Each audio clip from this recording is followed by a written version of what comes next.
L'écologie est plus que jamais au cœur de l'actualité. Il faut dire qu'atteindre les 30 degrés à la fin du mois d'octobre relève de l'exceptionnel mais traduit plus que jamais l'urgence climatique. Pour réveiller les consciences, plusieurs personnalités jouent de leur notoriété pour sensibiliser les jeunes générations, conscientes que leur avenir est en jeu, se bougent plus que jamais pour préserver leur quotidien et leur manière de vivre grandement détériorée. Parmi eux, il y a Alexandre.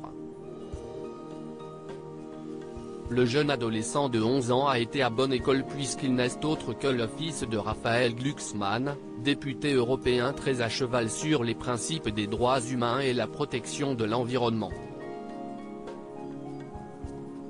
Sa belle-mère, Léa Salamé, star de Quelle époque?, est prochainement aux commandes de l'émission Aux arbres citoyens aux côtés d'Hugo Clément, en sait quelque chose puisque contrairement à ce que l'on pourrait croire, la journaliste de 43 ans se fait remonter les bretelles par le jeune garçon.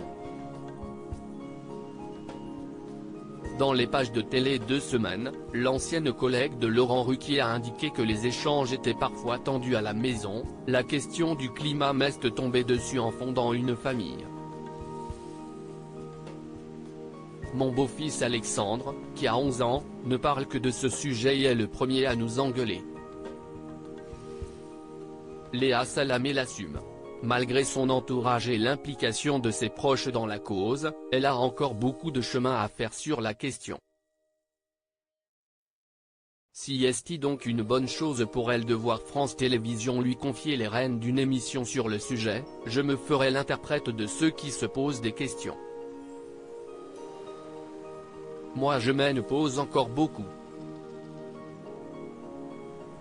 Je suis une écolo de la dernière heure et ne suis pas encore complètement converti. Peut-être est-ce pour cela que France Télévisions m'a choisi. Léa Salamé est sans doute prête à faire des sacrifices et des efforts par amour pour son homme et le fils de ce dernier. En couple depuis 7 ans avec l'écrivain, la journaliste a eu un véritable coup de foudre pour l'invité dont n'est pas couché à l'époque et cela n'avait rien à voir avec une surchauffe en plateau.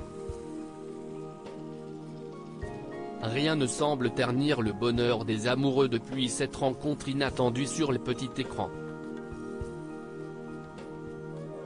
La température n'est visiblement pas descendue chez les tourtereaux mais pour une fois, si est plutôt une bonne chose.